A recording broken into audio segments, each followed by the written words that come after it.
Hello students, today we discuss about lesson plan in SST। छात्रों, आज हम पाठ्य योजना बनाने के संबंध में, पाठ्य योजना को निर्माण किस प्रकार से करते हैं उसके संबंध में अध्ययन करेंगे। ओके स्टूडेंट, सबसे पहले यहाँ पर हम पाठ्य योजना क्रम संख्या XYZ जो भी हमारी पाठ्य योजना है उसको हम यहाँ पर नोट कर लेते हैं। फिर यहाँ पर दिनांक, विषय सामाजिक अध्ययन, उपविषय भूगोल, कक्षा 8 वर्ग V, कालांश 3rd और अवधि हमारी 35 से 40 मिनट्स, जो भी उस विद्यालय के अकॉर्डिंग है। ठीक है, फिर हम यहाँ पर प्रकरण लिखकर छोड़ देते हैं और प्रकरण को लिखते नहीं है। ठीक है, और इसमें खाली स्थान छोड़ देते हैं प्रकरण लिखकर। ये हमारा जो प्लान है वो NCTE के अकॉर्डिंग, NCTE अप्रोच के अनुसार है। फिर हमारे जनरल ऑब्जेक्टिव्स आ जाते हैं। जनरल ऑब्जेक्टिव्स हमारे सब्जेक्ट से संबंधित होते हैं, जैसे छात्रों में सामाजिक विषय के, विभिन्न विषय के गहन अध्ययन के प्रति रुचि जागृत कराना, छात्रों में सामाजिक गुणों का विकास कराना, छात्रों में भूगोल विषय के प्रति रुचि उत्पन्न कराना और छात्रों में भूगोल विषय के ज्ञान का विकास कराना, छात्रों में तथ्यों व सिद्धांतों का तर्कपूर्ण ढंग से विवेचन करने की क्षमता का विकास कराना। ओके स्टूडेंट, तो ये तो हमारे हो जाते हैं सामान्य उद्देश्य। अब हमारे आ जाते हैं क्या विशिष्ट उद्देश्य। विशिष्ट उद्देश्य हमारे प्रकरण से संबंधित होते हैं। प्रकरण को, इस पाठ को हम पढ़ा रहे हैं, पढ़ाने के बाद छात्रों में क्या परिवर्तन आता है उसके संबंध में होते हैं। जैसे छात्र यातायात के साधन के विषय में सामान्य ज्ञान प्राप्त कर सकेंगे, छात्र स्थल यातायात के साधनों के विषय में समझ सकेंगे, छात्र जल तथा वायु यातायात के साधनों के विषय में ज्ञान प्राप्त कर सकेंगे। फिर आता है हमारा क्या पूर्व ज्ञान। पूर्व ज्ञान में छात्र यातायात के साधनों के विषय में सामान्य जानकारी रखते हैं। शिक्षण सहायक सामग्री, शिक्षण सहायक सामग्री में हम जो शिक्षण सहायक सामग्री का प्रयोग कर रहे हैं उसको हम क्रमशः लिख लेते हैं, जैसे चित्र है, संकेतांक है, लिपिड सैंपलेट है, चार्ट है, डस्टर है इत्यादि वगैरह आदि। ओके, फिर आता है हमारा नेक्स्ट शिक्षा बिंदु, अनुदेशनात्मक उद्देश्य, छात्र अध्यापक क्रिया, छात्र क्रिया, विधि प्रविधि, सहायक सामग्री और मूल्यांकन प्रश्न। ठीक है, तो प्रस्तावना आते हैं। ये प्रस्तावना हमारे किससे होते हैं? पूर्व ज्ञान अनुमान से। तो इसमें हम जो प्रश्न लिख रखे हैं, हमने 3 से 4 प्रश्न लिख रखे हैं, 4 प्रश्न। इन 4 प्रश्न के माध्यम से हमको प्रस्तावना को निकालना है। प्रस्तावना को निकालना है क्या? प्रकरण टॉपिक को निकालना। तो हम यहाँ चार्ट दिखाते हुए छात्रों को चार्ट से पूछ सकते हैं कि छात्रों प्रस्तुत चार्ट में आप क्या देख रहे हैं। ये हमारा चार्ट हो गया। प्रस्तुत चार्ट में आप क्या देख रहे हैं, तो छात्र जो है चार्ट को देखते हुए बताएंगे कि इस चार्ट में हम सर बस देख रहे हैं, ट्रेन देख रहे हैं, कार देख रहे हैं, हवाई जहाज देख रहे हैं, नाव देख रहे हैं, हेलीकॉप्टर देख रहे हैं। ऐसे ऐसे उत्तर छात्र दे सकते हैं। ये हमारा किससे होगा? ये प्रदर्शन विधि से, क्योंकि यहाँ पर हमने चार्ट को प्रस्तुत किया है प्रदर्शन विधि के अनुसार। नेक्स्ट क्वेश्चन हमारा होगा क्या? हम एक स्थान से दूसरे स्थान पर किन किन साधनों द्वारा जाते हैं।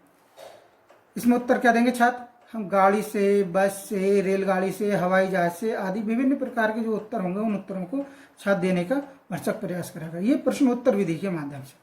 फिर हमारे नेक्स्ट क्वेश्चन, पुराने समय में मनुष्य एक स्थान से दूसरे स्थान पर कैसे जाता था। पुराने समय में मनुष्य एक स्थान से दूसरे स्थान पर पैदल, बैलगाड़ी से जाता था। अच्छा, आवागमन के इन साधनों को क्या कहते हैं? छात्र एकदम निरुत्तर हो जाते हैं। यही हमारा प्रॉब्लमेटिक क्वेश्चन होता है। इसी के माध्यम से हमारा प्रकरण निकल के आ जाता है। फिर यहाँ पर उद्देश्य कथन होता है।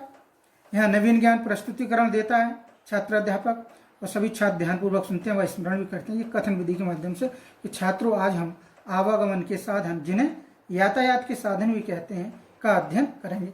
तब हम जाकर यहाँ पर प्रकरण के आगे यातायात के साधन को नोट करेंगे और इसको इन्वर्टेड कॉमा में लिख देंगे और यातायात के साधन को अंडरलाइन कर देंगे।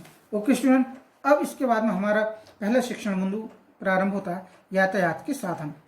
ये हमारे पूर्व ज्ञान अनुमान से, और इसमें विकासात्मक बिट्स और इधर छात्र क्रिया में छात्र उत्तर देंगे, और ये प्रश्नोत्तर विधि के माध्यम से। एक स्थान से दूसरे स्थान पर ले जाने वाले साधनों को क्या कहते हैं? तो इसमें छात्र उत्तर देंगे, एक स्थान से दूसरे स्थान पर ले जाने वाले साधनों को यातायात के साधन कहते हैं। ये हमारे किसी प्रश्नोत्तर विधि से हो गए।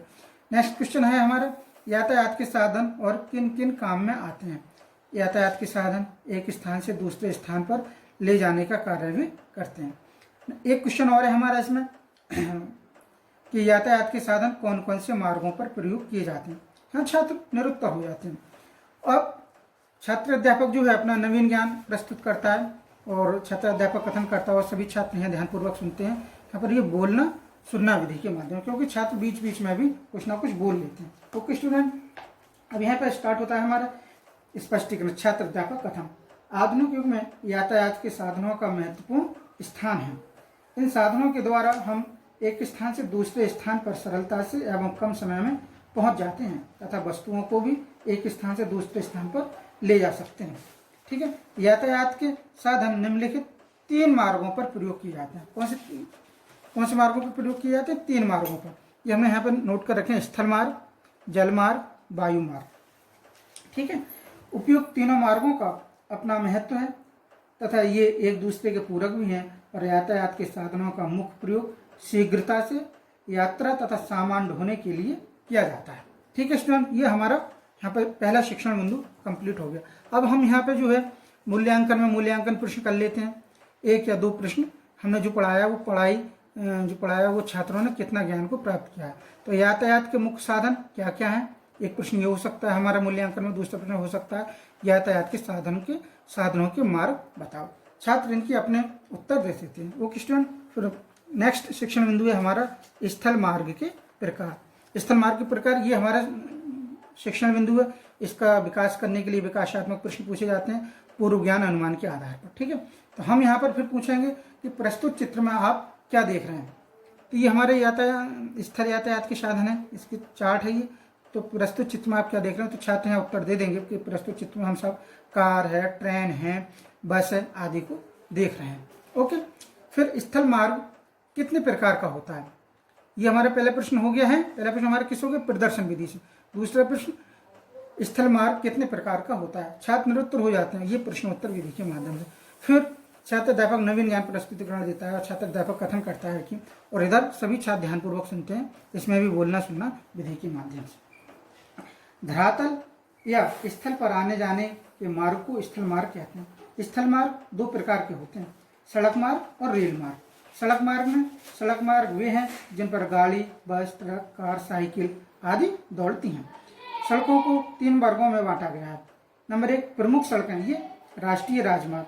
नंबर 2 सहायक और संपर्क मार्ग, इसमें राज्यों व राजमार्ग और मुख्य जिला सड़कें आती हैं। नंबर 3 ग्रामीण सड़कें, इनमें गांवों और कस्बों की सड़कें आती हैं। फिर नेक्स्ट है हमारा इसी में तो दूसरा क्या? रेल मार्ग। इसके अंतर्गत रेल तथा मेट्रो ट्रेन आती हैं। भारत में रेल का प्रारंभ सन 1853 में हुआ। भारत की पहली रेलगाड़ी मुंबई से ठाणे तक 34 किलोमीटर मार्ग पर चलाई गई। रेल हमारे देश में माल और यात्री परिवहन का मुख्य साधन है। डीजल और बिजली के इंजनों से रेलों की गति तीव्र हो गई है। कोलकाता और दिल्ली महानगरों में यातायात की सुविधा के लिए जमीन के अंदर रेल मार्ग बनाया गया है। इसे मेट्रो रेल मार्ग भी कहते हैं। ओके स्टूडेंट, ये हमारे हो गए कौन से? स्थल मार्ग के साधन। वहीं हम मूल्यांकन प्रश्न में क्या करेंगे? मूल्यांकन प्रश्न में ये हमारे कि सड़क मार्ग कौन कौन से हैं। छात्र इसके सड़क मार्ग के उत्तर दे सकते हैं। भाई प्रमुख सड़क मार्ग राष्ट्रीय राजमार्ग है, सहायक और संपर्क मार्ग है और ग्रामीण सड़कों के मार्ग है। ये इस प्रकार के छात्र उत्तर दे देते हैं। ठीक है, नेक्स्ट शिक्षण बिंदु है हमारा जल मार्ग। ये शिक्षण बिंदु को क्लियर करने के लिए पूर्व ज्ञान अनुमान के आधार पर हम प्रश्न करेंगे, जिससे कि ये हमारा शिक्षण बिंदु क्लियर होगा और सभी छात्र ध्यानपूर्वक इसको देखेंगे। फिर हम पूछते हैं कि प्रस्तुत चित्र में हम क्या देखें। हमने प्रस्तावना और उसके जो भी प्रश्न पूछे वो सभी कोई ना कोई सहायक सामग्री के माध्यम से ही प्रश्नों के उत्तरों को निकालने का प्रयास किया गया। तो जल मार्ग में प्रस्तुत चित्र में आप क्या देख रहे हैं? तो छात्र यहाँ पर देखेंगे प्रस्तुत चित्र के लिए। प्रस्तुत चित्र में आप क्या देख रहे हैं? तो छात्र बताएगा इसमें नाव देख रहे हैं, यात्री जहाज है और माल ले जाने वाले जहाज को हम देख रहे हैं जो पानी में चलाई जाती है। ओके स्टूडेंट, जल मार्ग नेक्स्ट प्रश्न होगा हमारा, जल मार्ग कितने प्रकार का होता है? छात्र निरुत्तर हो जाते हैं। ये हमारा प्रश्नोत्तर विधि से। पहला प्रश्न जो हमने किया था जिसमें सहायक सामग्री का प्रयोग किया था कि प्रस्तुत चित्र में आप क्या देख रहे हैं, हमारा प्रदर्शन विधि के माध्यम से था। और छात्र अध्यापक कथन फिर दोबारा स्टार्ट करता है, नवीन ज्ञान का प्रस्तुतिकरण देता है। ओके स्टूडेंट, जल मार्ग 2 प्रकार के होते हैं, आंतरिक जलमार्ग और समुद्री जलमार्ग। नदियों व नहरों में नाव स्टीमर के द्वारा यातायात करने को आंतरिक जलमार्ग कहते हैं। भारत में आंतरिक जलमार्ग का प्रयोग पुराने समय से होता रहा है। समुद्री जलमार्ग समुद्र के रास्ते से यात्रा करने और माल के आने जाने वाले मार्ग को समुद्री जलमार्ग कहते हैं। रेल मार्ग के निर्माण से पूर्व यातायात का मुख्य मार्ग जलमार्ग ही था। हमारे देश में 3 प्रमुख जलमार्ग हैं, गंगा नदी पर इलाहाबाद हल्दिया जलमार्ग और नंबर 2 ब्रह्मपुत्र नदी पर सदिया धुबली जलमार्ग। नंबर 3 केरल में चपकाटा नदी पर कोल्लम कोल्हापुर जलमार्ग। ओके स्टूडेंट, अब हम यहाँ जो है हमने पूछा, ये अपना स्पष्टीकरण दिया, छात्रों ने सभी ने ध्यानपूर्वक सुना और ये ठीक है। फिर हम यहाँ पर जो है मूल्यांकन के प्रश्न करते हैं। ठीक है, तीसरे शिक्षण बिंदु से कि जल मार्ग को कितने भागों में बांटा गया है। जल मार्ग को कितने भागों में बांटा गया? 2 भागों में बांटा गया। छात्र इसका उत्तर देते हैं, जल मार्ग को कितने भागों में बांटा गया। ठीक है, फिर हमारा नेक्स्ट शिक्षण बिंदु है वायु मार्ग। वायु मार्ग ये पूर्व ज्ञान अनुमान के आधार पर जो है फिर हम चित्र दिखाते हुए कोई ना कोई सहायक सामग्री या कोई ना कोई चार्ट दिखाते हुए कि प्रस्तुत चित्र में आप क्या देख रहे हैं। तो छात्र यहाँ पर इस चित्र के लिए देखेंगे और प्रस्तुत चित्र में आप क्या देख रहे हैं, तो छात्र यहाँ उत्तर देंगे कि हम जो है साहब हेलीकॉप्टर और वायुयान या जेट विमान इत्यादि हम देख रहे हैं। इस प्रकार के छात्र उत्तर दे सकते हैं। ये प्रदर्शन विधि का यहाँ पर प्रयोग किया गया। नेक्स्ट क्वेश्चन होगा हमारा, वायु मार्ग के साधन कहाँ चलते हैं। छात्र निरुत्तर हो जाते हैं प्रश्नोत्तर विधि के माध्यम से होता। फिर नवीन ज्ञान प्रस्तुतिकरण छात्र अध्यापक कथन करता हो, सभी छात्र ध्यानपूर्वक सुनते हैं, बोलना सुनना इसमें विधि सहायक विधि में हमारा रहता है। ठीक है, तो वायु मार्ग यातायात का आधुनिक बढ़ती हुई गति का साधन है। वायु मार्ग वायुयान यातायात का महंगा साधन है। भारत की प्रथम वायुयान उड़ान 1911 में भरी गई। सन 1953 में भारत में वायु यातायात का राष्ट्रीयकरण हुआ। एयर इंडिया एयरलाइंस यह देश के अंदर या पड़ोसी देशों के लिए वायुयान की सुविधा प्रदान करता है। एयर इंडिया नेक्स्ट है कि हमारा एयर इंडिया यह विदेशों में यातायात की सुविधा प्रदान करता है, जैसे सहारा इंडिया, जेट एयरवेज आदि। हमारे देश में कुल 92 हवाई अड्डे हैं, जिनमें 9 अंतर्राष्ट्रीय हवाई अड्डे हैं। यहाँ से हवाई जहाज विदेशों के लिए उड़ते हैं। ओके स्टूडेंट, अब हमारा ये शिक्षण बिंदु भी कंप्लीट हो गया। अब हमने यहाँ पर मूल्यांकन प्रश्न किया, क्या हमारे देश में वायुयान की प्रथम उड़ान कब आरंभ हुई। छात्र इसका उत्तर दे सकते हैं जो भी उन्होंने पढ़ा है। ठीक है, फिर उसके बाद में हमारा होता है कि संक्षिप्तीकरण में यानी कि हमने जो शिक्षण बिंदु पढ़ाए हैं, आज हमने 4 शिक्षण बिंदुओं को लिया, तो 4 शिक्षण बिंदु से संबंधित जो है हमारा उसमें आ जाता है।